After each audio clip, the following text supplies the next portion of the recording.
ہمیں صحیح حدیث سے پتہ چلتا ہے کہ قرب قیامت میں جب مسلمان بہت کسمہ پرسی میں ہوں گے تو خراسان سے لشکر اٹھے گا. خراسان یہ افغانستان اور ایران کا حصہ، اس علاقے کو نبی صلی اللہ علیہ وسلم کے دور میں خراسان کہا جاتا ہے، جس میں قندھار بھی آتا ہے، ایران کا بھی حصہ آتا ہے اس میں. تو یہاں سے لشکر اٹھے گا، مجاہدین لڑیں گے، بہت بڑی تعداد میں دنیا میں جہاد ہوگا، کیونکہ مسلمان ظلم کی چکی میں پس کے تنگ آ چکے ہوں گے. تو تلاش کریں گے حضرت مہدی کو، کیونکہ حضرت مہدی وہ شخصیت ہیں جن پہ تمام نیک لوگ جمع ہو جائیں گے اور وہ مسلمانوں کی میدان جنگ میں کمانڈ کریں گے، جہاد میں کمانڈ کریں گے. تو ان کو بیت اللہ میں تلاش کیا جائے گا. وہ رسول اللہ صلی اللہ علیہ وسلم کی اولاد میں ہوں گے اور لوگ ان کو پہچان لیں گے، اہل اللہ پہچان کر ان کو اپنا امیر بنائیں گے اور ان کی قیادت میں پھر لڑائی اور جہاد شروع ہوگا. یاجوج ماجوج قیامت کی نشانیوں میں سے ایک بہت بڑی نشانی ہوگی، یعنی یہ اس بات کی علامت ہوگی کہ اب قیامت بہت قریب ہے. تو حضرت عیسیٰ ابن مریم علیہ السلام جب نازل ہوں گے، میں تھوڑی سی ترتیب بیان کر دیتا ہوں کہ کیونکہ بات یاجوج ماجوج کی چل رہی ہے تو اس سے منسلک جو واقعات ہیں جو اس دور میں ہوں گے وہ بھی میں اسی لیکچر کے ضمن میں بیان کر دیتا ہوں. وَكَانَ وَعْدُ رَبِّي حَقًّا، اور میرے رب کا وعدہ سچا ہے. وعدے سے مراد کیا ہے؟ دونوں مراد ہو سکتے ہیں، یا تو قیامت مراد ہو سکتی ہے کہ قیامت میں سب چیزیں ہی ٹوٹ جائیں گی، یا جو احادیث میں آیا ہے کہ جب یاجوج ماجوج قرب قیامت میں ظاہر ہوں گے تو وہ دیوار ختم ہو جائے گی، یا تو وہ مراد ہے. وَتَرَكْنَا بَعْضَهُمْ يَوْمَئِذٍ يَمُوجُ فِي بَعْضٍ، اور ہم ان میں سے بعض کو، یعنی جو یاجوج ماجوج ہیں ان میں سے بعض کو، یومئذ جس دن ایسا ہوگا، جس دن اللہ کا وعدہ آئے گا اور یہ دیوار ٹوٹے گی، یموج فی بعض، ہم ان کو ایسا کر دیں گے کہ یہ ایک دوسرے میں گھس رہے ہوں گے. یہ مضمون احادیث میں آیا ہے. دیکھیں قرآن میں اور احادیث صحیحہ میں جو یاجوج ماجوج اور اس دیوار کا ہمیں ملتا ہے نا، میں صرف اس کو آپ کے سامنے بیان کروں گا. باقی اس بارے میں ڈیٹیل میں آپ جائیں گے تو بہت کچھ آپ کو انٹرنیٹ پہ بھی مل جائے گا، مفسرین کی کتابوں میں بھی مل جائے گا، اور لوگوں کی اپنی اپنی تحقیقات ہیں، اپنے اپنے تبصرے ہیں. نہ میں ان تبصروں کو صحیح کہہ رہا ہوں نہ غلط کہہ رہا ہوں، کتابیں بھری ہوئی ہیں، وہ آپ جائیں پڑھیں اس کو. لیکن جتنی بات قرآن سے اور صحیح احادیث سے یاجوج ماجوج کے بارے میں ثابت ہوتی ہے، میں صرف اس کو آپ کے سامنے ابھی پیش کر رہا ہوں. پہلا عقیدہ تو یہ ثابت ہوتا ہے کہ یاجوج ماجوج ایک قوم ہے، انسان ہیں، وہ کوئی انسانوں کے علاوہ کوئی الگ مخلوق نہیں ہے، لیکن ہیں بڑے فسادی. دوسری بات، یہ بہت قدیم ہے. ذوالقرنین جب گئے تو اس سے پہلے کی یہ قوم ہے اور زمین میں پہلے سے فساد مچا رہی ہے، لیکن بہت زیادہ ان کی کثرت نہیں تھی جتنی کثرت قرب قیامت میں ہوگی، کیونکہ نسل ان کی بہت تیزی کے ساتھ بڑھ رہی ہے. تیسری بات یہ ہے کہ اللہ نے ان کو دنیا کے کسی حصے میں رکھ کے چھپا دیا ہے. چھپایا اس لیے ہے کہ ان کے ظاہر ہونے کا ایک ٹائم ہے، اور وہ ہے حضرت عیسیٰ علیہ الصلوۃ والسلام کا دور. حضرت عیسیٰ ابن مریم کے دور میں یاجوج ماجوج ظاہر ہوں گے. تو اسی کو آپ چوتھا پوائنٹ بھی کہہ سکتے ہیں. تیسرا پوائنٹ کیا ہو گیا کہ ان کو چھپا دیا گیا ہے. لہذا یہ جو لوگ کہتے ہیں نا یاجوج ماجوج دریافت ہو گئے ہیں، فلاں جگہ ہیں فلاں جگہ ہیں، تو بھائی ہمیں جب ایک چیز چھپا دی گئی ہے اور ایک ٹائم بتا دیا گیا ہے کہ اس ٹائم پہ ظاہر ہوں گے، تو اس سے پہلے وہ دریافت ہو ہی نہیں سکتے. پہلے دریافت ہو گئے تو اس کا مطلب نبی صلی اللہ علیہ وسلم کی گویا پیش گوئی غلط ہو گئی. تو جو جس کا ٹائم ہے اسی ٹائم پہ وہ ظاہر ہوں گے. چوتھی بات میں نے جیسے بتائی کہ حضرت عیسیٰ علیہ الصلوۃ والسلام کے دور میں وہ ظاہر ہوں گے. پانچویں بات، صحیح حدیث سے یہ بات ثابت ہے کہ یاجوج ماجوج وہ جو دیوار بنی تھی اس کو چاٹتے رہتے ہیں، ختم کرتے ہیں. اب چاٹنا کا جو لفظ حدیث میں ہے اس سے مراد زبان سے چاٹنا بھی ہو سکتا ہے، اور یہ کنایا بھی ہو سکتا ہے کہ اس کو ختم کرنے کی کوشش میں لگے ہوئے ہیں. اور ایسے چاٹنا، جب ہم کوئی چیز چاٹتے ہیں نا تو بہت تھوڑی تھوڑی وہ ختم ہوتی ہے. تو اتنی موٹی اتنی بڑی دیوار ہے کہ وہ انہوں نے اپنی اسٹرگل اور اپنی محنت نہیں چھوڑی ہے، تو وہ دیوار کو کسی نہ کسی طریقے سے گھسائی میں اس کے لگی رہتے ہیں. تو زبان سے بھی چاٹنا ہو سکتا ہے اور کسی اور طریقے سے اس کو ختم کرنے کی کوشش بھی مراد ہو سکتی ہے. اور حدیث میں آتا ہے کہ ایک دن آئے گا، وہ جب ختم ہونے والی ہوتی ہے نا تو وہ کہتے ہیں کہ ہم کل اس کو دوبارہ شروع کریں گے اور کل ہم اس کو ختم کر دیں گے. لیکن وہ اللہ تعالیٰ اپنی قدرت سے دوبارہ اس دیوار کو اتنا ہی موٹا کر دیتے ہیں جتنا ذوالقرنین نے کیا تھا. تو قرب قیامت میں جب حضرت عیسیٰ علیہ السلام کا ظہور ہوگا تو وہ یہ کہیں گے ہم انشاءاللہ اس کو کل ختم کریں گے. تو انشاءاللہ کا لفظ جب استعمال کریں گے، کیونکہ وہ قوم ہے کافر، وہ اللہ پہ اعتماد کرنا، اللہ پہ توکل کرنا یہ چیز نہیں ہے. جیسے کافر تو نہیں کہے گا نا اللہ نے چاہا تو وہ اللہ پہ یقین نہیں رکھتے. تو وہ جب اللہ کا نام لیں گے اور کہیں گے کہ اللہ نے چاہا تو ہم اس کو کل ختم کر دیں گے، تو پھر اسلام کی وجہ سے وہ دیوار ختم ہو جائے گی۔ اس کی مثال ایسے جیسے حدیث میں آتا ہے پچھلی قوموں میں ایک نوجوان تھا جو جادوگر کے پاس بھی جاتا تھا اور راہب کے پاس بھی جاتا تھا، جس کا سورہ بروج میں تذکرہ ہے، والسماء ذات البروج میں۔ تو جب وہ نوجوان پکڑا گیا، وہ مسلمان ہو گیا تھا، بادشاہ نے اس کو بھیجا تھا جادوگر کے پاس کہ جادو سیکھے، لیکن وہ راہب کے پاس جاتا، عیسائیت سیکھی اس نے اور نیک مسلمان بن گیا۔ تو بادشاہ نے اس کو قتل کرنے کی حتی الامکان کوشش کی، مگر وہ قتل نہیں ہو پا رہا تھا۔ بادشاہ نے اس کو پہاڑ پہ بھیجا اپنے سپاہیوں کو لے کے کہ پہاڑ سے لے جا کے اس کو گرا دو، لیکن اللہ نے مدد کی کہ وہ سپاہی گر گیا، یہ بچ گیا۔ بادشاہ نے حکم دیا اس کو سمندر میں لے جا کے غرق کر دو، وہ سارے سپاہی غرق ہو گئے، یہ بچ گیا۔ تو کسی بھی طرح سے اس کی قتل کی کوششیں کامیاب نہیں ہو رہی تھیں، تو اس نے بادشاہ سے کہا کہ تو اگر مجھے قتل کرنا چاہتا ہے نا تو چوک پہ کھڑا کر کے تیر مجھے مار اور کہے کہ بسم اللہ ورب ھذا الغلام، اس نوجوان کے رب کے نام سے میں اس کو قتل کرتا ہوں۔ تو اللہ کا نام لے کے مجھے مارے گا تو میں قتل ہو جاؤں گا۔ نوجوان یہ قربانی اس لیے دے رہا تھا کہ بادشاہ جب پوری پبلک کے سامنے اللہ کا نام لے گا تو لوگوں کو یقین آ جائے گا کہ بھئی اللہ کا نام لینے سے تو کام ہو گیا، اور اللہ کا نام لیے بغیر کام نہیں ہو رہا تھا۔ تو جو بادشاہ اللہ کو مانتا نہیں تھا، آج اس کو بھی اللہ کا نام لینا پڑا ہے۔ تو نوجوان نے یہ قربانی اس لیے دی کہ بادشاہ جب اللہ کا نام لے گا، لوگوں کو اللہ کی ذات پہ یقین آئے گا اور لوگ مسلمان ہو جائیں گے، عیسائیت کو قبول کر لیں گے۔ تو اس نوجوان نے یہ قربانی دی، اور بادشاہ نے اللہ کا نام لے کے جب تیر مارا تو وہ نوجوان شہید ہو گیا، اور لیکن پورا ملک مسلمان ہو گیا، عیسائیت قبول کر لی۔ اور سورہ بروج میں پھر اللہ نے ان کا تبصرہ کیا، ان کا واقعہ بیان کیا ان کے بارے میں کہ کیسے بادشاہ نے خندقیں کھود کھود کے پوری قوم کو جو ہے وہ جو دین سے پیچھے نہیں ہٹے ان کو کس طرح سے آگ میں پھینک دیا ان سب کو۔ تو اس سے پتہ چلتا ہے کہ کافر بھی بعض دفعہ جب اللہ کا نام لیتا ہے نا تو اس کو دنیاوی فائدہ ہو جاتا ہے۔ تو یاجوج ماجوج بھی تنگ آ کر پھر اللہ کا نام لیں گے اور کہیں گے اللہ نے چاہا تو ہم اس دیوار کو کل ختم کر دیں گے، اور بالآخر وہ دیوار ختم ہو جائے گی۔ پھر قرآن کے الفاظ ہیں آگے کہ جب یہ دیوار ختم ہوگی وَتَرَكْنَا بَعْضَهُمْ يَوْمَئِذٍ۔ اچھا ہاں، میں بتا رہا تھا کہ حدیث سے کیا پوائنٹ پتہ چلتے ہیں، تو یہ 5 پوائنٹ ہو گئے۔ چھٹا پوائنٹ یہ کہ حضرت عیسیٰ ہی کے دور میں یہ کسی وبا کے ذریعے ہلاک ہو جائیں گے۔ حضرت عیسیٰ علیہ الصلوۃ والسلام یہ اتنے زیادہ ہوں گے کہ ان سے لڑنا ممکن نہیں ہوگا، جیسے کہ قرآن میں بھی آ رہا ہے وَتَرَكْنَا بَعْضَهُمْ يَوْمَئِذٍ يَمُوجُ فِي بَعْضٍ، ہم ان میں سے بعض کو بعض کے اندر گھسا دیں گے، اتنی کثرت سے ایک دوسرے میں، نہیں اب آبادی کی کثرت بہت ہوگی ان کی، گھسے ہوئے ہوں گے ایک دوسرے میں، یہ جیسے چیونٹیاں اور مکوڑے ہوتے ہیں، تو ان سے لڑنا ممکن نہیں ہوگا۔ تو حضرت عیسیٰ علیہ الصلوۃ والسلام لوگوں کو لے کے کوہ طور پہ چلے جائیں گے، اور باقی مسلمان وہ اپنے اپنے گھروں کے اندر بند ہو جائیں گے، اور پھر اللہ کی طرف سے ایک وبا آئے گی، اور اس وبا میں یہ سارے کے سارے ہلاک ہو جائیں گے۔ اور پھر جب ہلاک ہو جائیں گے تو اتنی زیادہ ان کی لاشیں زمین پہ ہوں گی، اتنی زیادہ کہ انسانی آبادی ان کی لاشوں سے متعفن ہونا اور بیمار ہونا شروع ہو جائے گی، ان کی لاشوں سے بدبو اٹھے گی، اور ظاہر ہے انسان ہوں گے یہ، تو اس کی وجہ سے جو زمین کا ماحول خراب ہوگا۔ پھر حضرت عیسیٰ علیہ الصلوۃ والسلام اللہ سے دعا مانگیں گے کہ اللہ تعالیٰ ان کو کسی طرح ٹھکانے لگائے، کوئی انتظام کرے۔ تو پھر حدیث میں آتا ہے بارشیں ہوں گی اور سیلاب آئیں گے، اور ان کی لاشیں بہہ بہہ کے پانیوں میں جا کے، سمندروں میں جا کے ختم ہو جائیں گی۔ اللہ تعالیٰ ان کو اس طرح سے ٹھکانے لگائے گا۔ تو یہ یہاں تک جتنے بھی مضامین ہیں یہ صحیح احادیث سے ثابت ہیں۔ تو قرآن کہتا ہے وَتَرَكْنَا بَعْضَهُمْ يَوْمَئِذٍ يَمُوجُ فِي بَعْضٍ، ہم ان میں سے بعض کو بعض میں چھوڑ دیں گے، بہت کثرت ہوگی۔ وَنُفِخَ فِي الصُّورِ، اور پھر سور پھونکا جائے گا۔ قرآن میں تو یہ کہ سور پھونکا جائے گا، ایسے لگ رہا ہے جیسے فوراً پھونکا جائے گا، مگر احادیث میں تفسیر ہے کہ فوراً نہیں پھونکا جائے گا۔ یاجوج ماجوج قیامت کی نشانیوں میں سے ایک بہت بڑی نشانی ہوگی، یعنی یہ اس بات کی علامت ہوگی کہ اب قیامت بہت قریب ہے۔ تو حضرت عیسیٰ ابن مریم علیہ السلام جب نازل ہوں گے، میں تھوڑی سی ترتیب بیان کر دیتا ہوں کہ جو کیونکہ بات یاجوج ماجوج کی چل رہی ہے تو اس سے منسلک جو واقعات ہیں جو اس دور میں ہوں گے وہ بھی میں اسی لیکچر کے ضمن میں بیان کر دیتا ہوں۔ ہمیں صحیح حدیث سے یہ پتہ چلتا ہے کہ قرب قیامت میں جب مسلمان بہت کسمہ پرسی میں ہوں گے تو خراسان سے لشکر اٹھے گا۔ خراسان یہ افغانستان اور ایران کا حصہ، اس علاقے کو نبی صلی اللہ علیہ وسلم کے دور میں خراسان کہا جاتا ہے، جس میں قندھار بھی آتا ہے، ایران کا بھی حصہ آتا ہے اس میں۔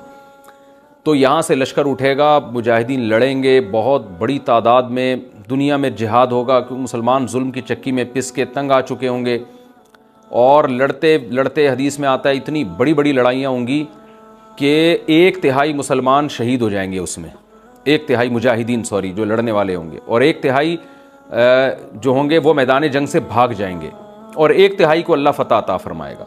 تو جو ایک تہائی میدان جنگ سے بھاگ جائیں گے، نبی صلی اللہ علیہ وسلم نے فرمایا ان کی توبہ کبھی قبول نہیں ہوگی۔ جو ایک تہائی شہید ہو جائیں گے وہ افضل ترین شہداء ہوں گے اس وقت کے، اور ایک تہائی کو اللہ تعالیٰ غلبہ عطا فرمائیں گے۔ ایک واقعہ تو ہمیں قرب قیامت میں نبی صلی اللہ علیہ وسلم سے یہ ملتا ہے صحیح حدیث سے۔ دوسرا ہمیں یہ ملتا ہے کہ قرب قیامت ہی میں مسلمان قسمہ پرسی کا شکار ہوں گے، تو تلاش کریں گے حضرت مہدی کو، کیونکہ حضرت مہدی وہ شخصیت ہیں جن پہ تمام نیک لوگ جمع ہو جائیں گے اور وہ مسلمانوں کی میدان جنگ میں کمانڈ کریں گے، جہاد میں کمانڈ کریں گے۔ تو ان کو بیت اللہ میں تلاش کیا جائے گا، وہ رسول اللہ صلی اللہ علیہ وسلم کی اولاد میں ہوں گے، اور لوگ ان کو پہچان لیں گے، اہل اللہ پہچان کر ان کو اپنا امیر بنائیں گے، اور ان کی قیادت میں پھر لڑائی اور جہاد شروع ہوگا۔ اور یہ لڑائی جب دمشق میں لڑائی ہو رہی ہوگی تو دمشق میں عصر کی نماز کے وقت حضرت مہدی، میں نے جو یہ کہا کہ دمشق میں لڑائی ہو رہی ہوگی، مقصد یہ نہیں ہے کہ دمشق کوئی میدان جنگ بنا ہوا ہوگا، مقصد یہ ہے کہ وہ مجاہدین کا لشکر دمشق میں ہوگا عصر کی نماز کے وقت، لڑائی چاہے کسی اور میدان میں ہو رہی ہو، لیکن حدیث میں ہمیں دمشق کا تذکرہ ملتا ہے۔ تو دمشق میں حضرت شام کا تذکرہ ملتا ہے، اور جو قرائن ہمیں ملتے ہیں وہ دمشق کی ایک خاص مسجد ہے، وہ مسجد حضرت مفتی تقی عثمانی صاحب اور مفتی رفیع عثمانی صاحب نے اس کو ہائی لائٹ بھی کیا، لیکن وہ یقینی نہیں ہے، یہ خوب سمجھیں، انہوں نے اس کا بھی تبصرہ کیا ہے کہ اس کے بارے میں کوئی یقین نہیں ہے۔ تو حضرت مہدی عصر کی نماز پڑھا رہے ہوں گے، لوگ امامت میں آپ کے پیچھے کھڑے ہوں گے، یہاں تک کہ مسجد کے مینار پر، آج بھی وہ مینار موجود ہے جس کے بارے میں غالب گمان ہے کہ یہ وہ مینار ہے جہاں حضرت عیسیٰ علیہ السلام نازل ہوں گے، غالب گمان کے درجے میں کہا جا سکتا ہے، ورنہ پھر اسی کے اڑوس پڑوس میں کوئی مسجد ہوگی۔ میرا اگر شام جانا ہوا تو انشاءاللہ میں ارادہ ہے کہ میں ولاگ میں اس مسجد کا بھی تذکرہ کروں گا، اس جگہ کا بھی تذکرہ کروں گا، لیکن میں پہلے یہ بات بتا دوں کہ وہ 100% یقینی نہیں ہے، ایسا نہ ہو کہ اس مسجد کے مینار پہ چڑھ کے لوگ جو ہے وہ اس کے کوئی مینار کو ہی چاٹنا شروع کر دیں تبرک کے طور پہ۔ تو عصر کی نماز کا ٹائم ہوگا، حضرت عیسیٰ ابن مریم علیہ الصلاۃ والسلام فرشتوں کے کندھوں پہ ہاتھ رکھ کے نیچے اتریں گے نماز کے ٹائم پہ، یعنی آسمان سے مینار تک آئیں گے، اور پھر مینار سے آپ کے لیے سیڑھیاں لگائی جائیں گی، سیڑھیوں کے ذریعے مینار سے نیچے اتریں گے اور لوگ ان کو پہچان لیں گے۔ حضرت مہدی ان کو امامت کے لیے آگے کریں گے کہ آپ اللہ کے ایک پیغمبر ہیں، آپ نماز پڑھائیے، حضرت عیسیٰ علیہ السلام انہی کو آگے رکھیں گے، اور اس طرح کا مفہوم ہے حدیث میں کہ اللہ نے اس کام کے لیے آپ کو ہی منتخب کیا۔ کیا مطلب یہ امامت اس امت کا حق ہے؟ تو حضرت عیسیٰ ابن مریم علیہ الصلاۃ والسلام کا جو کام ہوگا وہ جہاد ہے اور یہودیوں سے انتقام لینا، کیونکہ یہودیوں نے اپنے خیال میں حضرت عیسیٰ کو قتل کیا تھا، تو اللہ نے یہودیت ہی کے خاتمے کے لیے اور دجال کے خاتمے کے لیے عیسیٰ ابن مریم کو نازل کیا ہے۔ حضرت مہدی سے پہلے ہی دجال ظاہر ہو چکا ہوگا۔ دجال کے بارے میں حدیث میں آتا ہے کہ ہر پیغمبر نے اپنی امت کو دجال کے فتنے سے ڈرایا ہے۔ اچھا، یہ دجال ایک ایسی شخصیت ہے جس کا یہودی انتظار ہم سے زیادہ کر رہے ہیں، کیونکہ یہودی اس کو اپنے لیے نجات دہندہ سمجھتے ہیں، جبکہ حدیث میں آتا ہے کہ دجال کانا ہوگا اور اس کا خدائی کا دعویٰ ہوگا، اس کے پاس کچھ ایسی طاقتیں ہوں گی کہ مردے کو زندہ کر دے، زندہ کو مار دے، ایک طرف اس کے باغ ہوگا، ایک طرف اس کے آگ ہوگی، جو اس پر ایمان لائے گا اس کو باغ میں داخل کرے گا، اور جو اس پر ایمان نہیں لائے گا اس کو آگ میں داخل کرے گا۔ اور رسول اللہ صلی اللہ علیہ وسلم نے فرمایا اس کی جو آگ ہے حقیقت میں وہ جنت کا باغ ہوگا، اور اس کا جو باغ ہے حقیقت میں وہ جہنم کی آگ ہوگی۔ تو جو نبی کی باتوں پہ یقین کرتے ہیں وہ دجال کے فتنے سے محفوظ رہیں گے۔ اور حدیث میں سورہ کہف کی بھی تلاوت کا حکم ہے، جمعے کے دن جو کہف کی تلاوت کرتا ہے اللہ اس کو دجال کے فتنے سے محفوظ رکھتا ہے۔ اب آپ دیکھیں یہ سورہ کہف میں ہی قیامت کی علامات کا تذکرہ ہے نا، تو شاید اسی وجہ سے کیونکہ جو سورہ کہف پڑھتا رہے گا وہ یاجوج ماجوج کے واقعات بھی پڑھتا رہے گا اور اللہ کی قدرت کے واقعات بھی پڑھتا رہے گا، تو دجال کے فتنے سے اللہ اس کو اس برکت سے بچا کے رکھیں گے، فتنے سے محفوظ رکھیں گے۔ تو وہ ایسی طاقتیں دکھائے گا، بے وقوف لوگ اس پہ ایمان لے آئیں گے۔ حدیث میں آتا ہے کہ کانا کبھی بھی خدا نہیں ہو سکتا، نہیں اس کی تو ایک آنکھ ہوگی نہیں، لیکن بے وقوف لوگ اس کے یہ کچھ ظاہری کمالات دیکھیں گے، یہ نہیں دیکھیں گے کہ یہ تو شکل بھی اس کی اچھی نہیں ہے، یعنی خدا کم از کم جمال والا ہوتا ہے نا، یہ تو ہے بھی کانا، اور اس کے بڑا بڑا کافر بھی لکھا ہوا ہوگا واضح طور پر جس سے پتہ چلے گا۔ لیکن احمق اور بیوقوف لوگ جیسے روحانی عاملوں کو کچھ شعبدے دیکھ کر ان پہ سے متاثر ہو جاتے ہیں نا، روحانی عاملوں کے شعبدے دیکھ کے، تو ایسے ہی دجال کے شعبدے دیکھ کے متاثر ہوں گے۔ تو بہت لوگوں کو، خلقت کو، بہت بڑی امت کو گمراہ کرے گا دجال، اہل اللہ کو اللہ تعالیٰ اس کے فتنے سے محفوظ رکھے گا۔ پھر حضرت عیسیٰ ابن مریم جب نازل ہوں گے تو وہ دجال کو قتل کریں گے. حدیث میں آتا ہے کہ نیزے کے ذریعے گھوڑے پہ بیٹھ کے قتل کریں گے. علماء نے اس حدیث کا دو مطلب بیان کیے ہیں کہ یا تو اس کا مطلب یہی ہے کہ واقعی گھوڑے پہ بیٹھیں گے, نیزہ استعمال کریں گے, اور زمین جو ہے وہ اتنی پہلے اس سے جنگیں ہو چکی ہوں گی کہ لوگ دوبارہ تلواروں گھوڑوں کی طرف آ جائیں گے. اس بات کا امکان ہے, ہر ملک ایٹمی طاقت بن چکا ہے, تو اگر یہ ایٹم بم سارے ملک آپس میں چلا دیں تو ہم دوبارہ گدے گھوڑوں والی زندگی پر آ جائیں گے. ٹیکنالوجی ساری تباہ و برباد ہو جائے گی, انسان کی ترقی. تو اس بات کا بھی امکان ہے کہ کوئی اس سے پہلے ہو سکتا ہے کوئی ایسی جنگ عظیم ہو کہ انسانیت دوبارہ پہاڑوں پتھروں کے دور میں آ جائے. لیکن ظاہر یہ معلوم ہوتا ہے کہ رسول اللہ صلی اللہ علیہ وسلم نے جو کلام کیا ہے, ظاہر ہے اس دور کے لحاظ سے جو لوگوں کے جہاں تک جو لوگوں کی مینٹل اپروچ ہے وہاں تک, تو نبی صلی اللہ علیہ وسلم میزائل یا اور ٹینکوں کا تذکرہ کرتے تو کیا سمجھ میں آتا؟ تو گھوڑے سے مراد ہے جو اس زمانے کا گھوڑا ہوگا, اور نیزے سے مراد ہے اس زمانے کا جو اسلحہ ہوگا, کیونکہ نیزہ نبی کے دور کا ایک مناسب اسلحہ تھا اور گھوڑا نبی کے دور کی میدان جنگ کی ایک مناسب سواری تھی. تو اس سے یہ بھی پتہ چلتا ہے کہ ہو سکتا ہے عیسیٰ ابن مریم نیزے کے بجائے کلاشنکوف کا استعمال کر لیں, تو یعنی وہ نیزہ جو ہے وہ اس کلاشنکوف کی یا جو بھی اسلحہ اس وقت حضرت عیسیٰ ابن مریم استعمال کریں گے اس کی ایک تعبیر ہے, تو اس کا بھی پورا امکان ہے. تو ہمیں بہرحال اتنا ایمان ہمارے لیے ضروری ہے کہ دجال کو قتل کرنے والی جو ذات ہے, جو شخصیت ہے, وہ عیسیٰ ابن مریم علیہ الصلاۃ والسلام ہے. تو حضرت عیسیٰ کے ذریعے اللہ تعالیٰ دجال کو قتل کریں گے, اور حضرت عیسیٰ کی قیادت میں زبردست جہاد ہوگا. حدیث میں آتا ہے کہ عیسیٰ ابن مریم اس دنیا کو امن سے بھر دیں گے, اتنا امن ہو جائے گا اور اتنی مالی فراوانی ہوگی, اتنی مالی, کیونکہ دنیا میں مال بہت ہے, ڈسٹریبیوشن صحیح نہیں ہے, جو تقسیم ہے نا مال کی وہ ظالمانہ ہے, جس کی وجہ سے غریب سے غریب تر ہے, امیر سے امیر تر ہے. حضرت عیسیٰ ابن مریم ایسا نظام قائم کریں گے کہ جس سے مال کی صحیح تقسیم, اور لوگ اٹھیں گے زکوٰۃ کا مستحق تلاش کریں گے اور لوگوں کو زکوٰۃ کا مستحق نظر نہیں آئے گا, غریب تلاش کرنا مشکل ہو جائے گا. یعنی ایک آدمی, حدیث کا مفہوم ہے کہ زکوٰۃ لے کے گھومتا رہے گا اور اس کو کوئی غریب نہیں ملے گا, اتنی مالی فراوانی ہو جائے گی. پھر ترمذی کی روایت میں آتا ہے کہ اللہ کی طرف سے برکتیں ایسی نازل ہوں گی کہ بڑے بڑے انار پیدا ہوں گے, بڑے بڑے انگور پیدا ہوں گے, زمین اپنی برکتیں کھول دے گی. اور حضرت عیسیٰ علیہ السلام خنزیر کو بھی دنیا سے ختم کر دیں گے, خنزیر کی نسل کو ختم کر دیا جائے گا. وَيَضَعُ الْجِزْيَةَ, اور جزیہ کا نظام ختم, اما الاسلام و اما السیف, یا تو تلوار یا اسلام, اس کے علاوہ نہیں.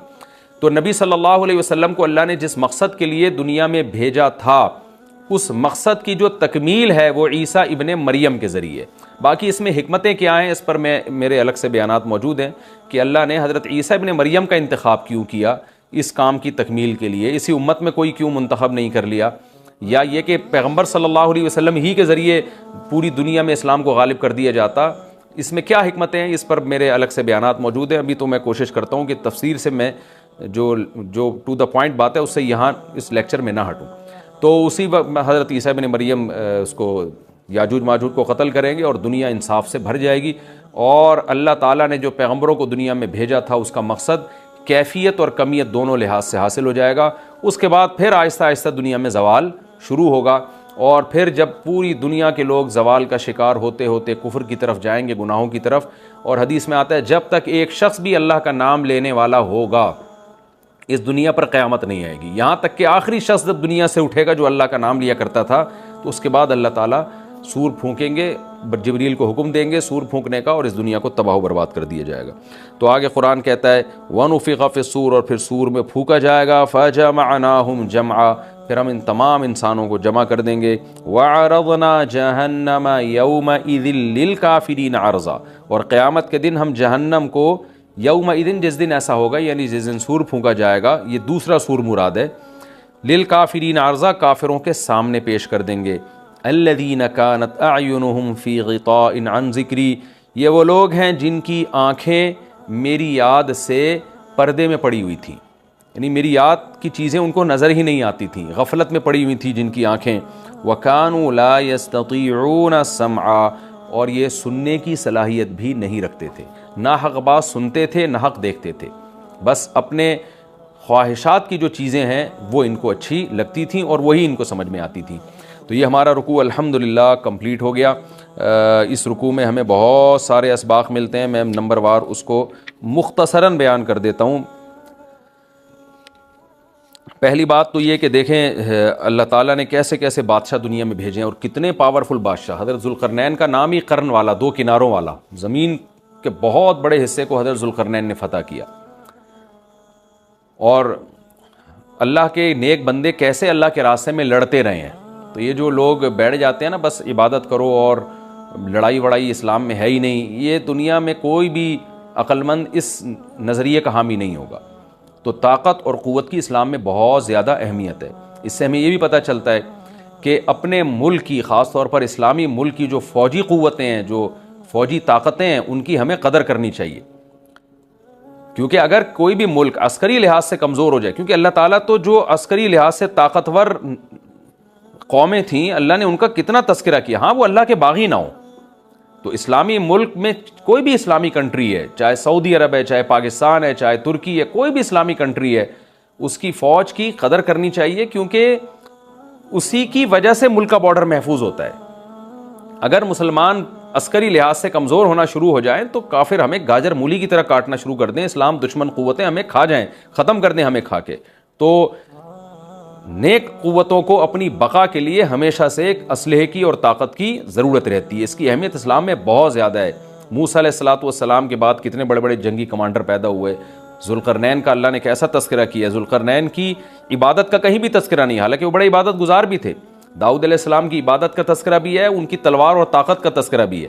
تو اللہ تعالیٰ جہاں عبادت کا تذکرہ کرتے ہیں تو طاقت اور قوت کا بھی تذکرہ کرتے ہیں. اس سے عسکری لحاظ سے اپنے آپ کو مضبوط کرنے کی اہمیت کا ہمیں پتہ چلتا ہے کہ اسلام میں اس کی بڑی اہمیت ہے.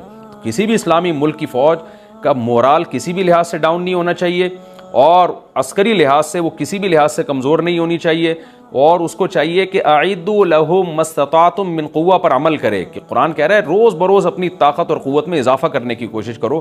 اس سے مسلم قوم کو کبھی بھی غافل نہیں ہونا چاہیے, اور کوئی بھی ایسا کام جس سے مسلمان قوتیں اور طاقتیں کمزور ہونا شروع ہو جائیں, اس کام سے ہمیں بچنا چاہیے. دوسری بات ہمیں یہ پتہ چلی کہ اللہ تعالیٰ نے اہل اسلام کے ذمے پوری دنیا کی ذمہ داری لگائی ہے, کسی ایک ملک کی نہیں. جتنے بھی پیغمبر آئے ہیں جب وہ دنیا فتح کرنا شروع کی ہے تو کہیں رکے نہیں ہیں وہ کہ بھئی یہاں تک, اس سے آگے نہیں جانا. ان کی صلاحیت ہی ختم ہو گئی ہو, وسائل ہی ختم ہو گئے ہوں تو الگ بات ہے. تو پوری دنیا ہے جس میں اللہ کے دین کو غالب کرنا ہے. اب اس کا طریقہ کیا ہوگا, ظاہر ہے جو جس زمانے میں سوٹیبل طریقہ ہو وہ اختیار کیا جائے گا. تو حضرت ذوالقرنین پہلے انتہائی مشرق کی طرف گئے ہیں جہاں سورج نکلتا ہے, تو وہاں سے جہاں سے آبادی شروع ہو رہی ہے, اور ان کا خیال تھا کہ اب آگے آبادی نہیں ہے, تو پھر جا کے اسٹاپ کیا ہے. مغرب میں بھی ایسے ہی, شمال میں بھی ایسے ہی. تو ہمیں جب دیکھتے ہیں کہ جب صحابہ کرام نے دنیا فتح کرنا شروع کی ہے تو ہمیں مسلمان کمانڈروں میں بھی ایسے واقعات ملتے ہیں کہ وہ علاقے فتح کرتے کرتے سمندر کے کنارے پہنچے اور انہوں نے سمندر کو دیکھ کے کہا کہ تیرے آگے بھی آبادی ہوتی نا تو ہم اللہ کا کلمہ وہاں بھی بلند کرتے. تو یہ دور تھا مسلمانوں کا, اور یہ عیسیٰ ابن مریم دوبارہ پھر وہی کریں گے, پوری دنیا کو فتح کریں گے. تو حضرت ذوالقرنین کے اس واقعے سے پتہ چلتا ہے کہ پوری دنیا کی ذمہ داری اللہ نے ہمیشہ سے اہل اللہ پہ لگائی ہے, اور وہ پوری دنیا میں اللہ کے دین کو غالب کرنے کی کوشش میں ہمیشہ سے لگے رہے ہیں. تیسری بات ہمیں پتہ چلتی ہے کہ اسباب اور وسائل کی اہمیت. حضرت ذوالقرنین نے جب اتنا پہاڑوں کے بیچ میں اتنا یعنی لوہے کی پلیٹیں لگا کے تانبا پگھلا کے آہنی دیوار بنائی ہے تو خوش ہوئے ہیں, ھذا رحمت من ربی, یہ میرے رب کی رحمت ہے. تبھی تو اللہ کا شکر ادا کیا نا, خوشی پہ شکر ادا کیا جاتا ہے. تو اس سے یہ بھی پتہ چلتا ہے کہ سائنس اور ٹیکنالوجی, دیکھیں یہ کام ٹیکنالوجی کے بغیر ممکن نہیں تھا. تبھی تو اس قوم نے کہا نا ذوالقرنین سے کہ ہم پیسے آپ کو دیں گے, لیکن ہمارے پاس وہ وسائل نہیں ہیں, وہ ٹیکنالوجی نہیں ہے ہمارے پاس. اور بظاہر ایسا لگتا ہے کہ ان کے پاس لوہا بھی تھا, تانبا بھی تھا, کیونکہ حضرت ذوالقرنین اب یہ تو نہیں ہے نا کہ زمین کے مشرق کی طرف دوبارہ لوہا جمع کرنے گئے ہوں تو وہیں سے جو کچھ ہوگا نکالا ہوگا. تو وسائل اس قوم کے پاس تھے, ٹیکنالوجی نہیں تھی کہ اس لوہے کو اور اس تانبے کو پگھلا کے دونوں پہاڑوں کے بیچ میں پلیٹیں کیسے بنانی ہیں اور ان کو کیسے ان کے بیچ میں تانبا کر کے کہانی دیوار بنائی ہے, یہ ٹیکنالوجی ان کے پاس نہیں تھی. تو اس سے ہمیں ٹیکنالوجی کی ویلیو کا بھی پتہ چلتا ہے. آج مسلمان اس میں بھی بہت پیچھے چلے جا رہے ہیں اور اس کو مذہب سمجھنا شروع کر دیا ہے. یہ بات بھی غلط ہے. حضرت ذوالقرنین نے اتنی طاقت اور قوت کا استعمال کیا اور اتنے زبردست طریقے سے اس وقت جو بھی اس سوٹیبل ٹیکنالوجی تھی اس کا استعمال کر کے دو پہاڑوں کے بیچ کے راستے کو بند کر دیا اور اس پہ خوشی منائی حضرت ذوالقرنین نے. یہ نہیں کہا کہ بھئی اس سے کچھ بھی نہیں ہوتا, اصل میں تو بس انسان کو چاہیے کہ وہ اللہ اللہ کیا کرے بیٹھ کے, اور یہ کیا اللہ سے بس مدد مانگو, اللہ ہی. یاجوج ماجوج کے بارے میں ان کو کہہ دیتے ذوالقرنین کہ تم سب رات کو تہجد میں اٹھ کے دعائیں مانگو, اللہ یاجوج ماجوج سے تمہیں بچا لے گا.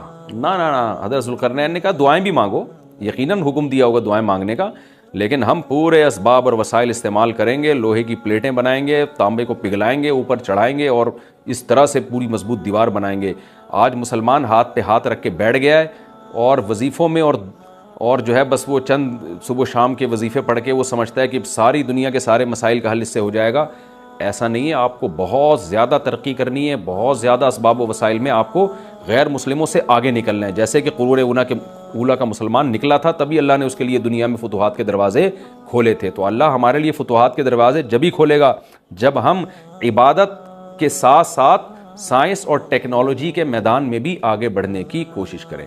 اور ہمیں قرب قیامت کی علامتیں بھی اس رکوع میں پتہ چلتی ہیں۔ ہمارا رکوع کمپلیٹ ہوا، انشاءاللہ اگلے ایپیسوڈ میں سورہ کہف کا 12واں رکوع یعنی آخری رکوع اور 15ویں پارے کا تیسرا رکوع انشاءاللہ میں شروع کروں گا۔ اللہ تعالی ہمیں سمجھنے کی، عمل کی توفیق عطا فرمائے، اور پھر انشاءاللہ ہماری سورہ کہف ختم ہو جائے گی۔ وما علینا الا البلاغ۔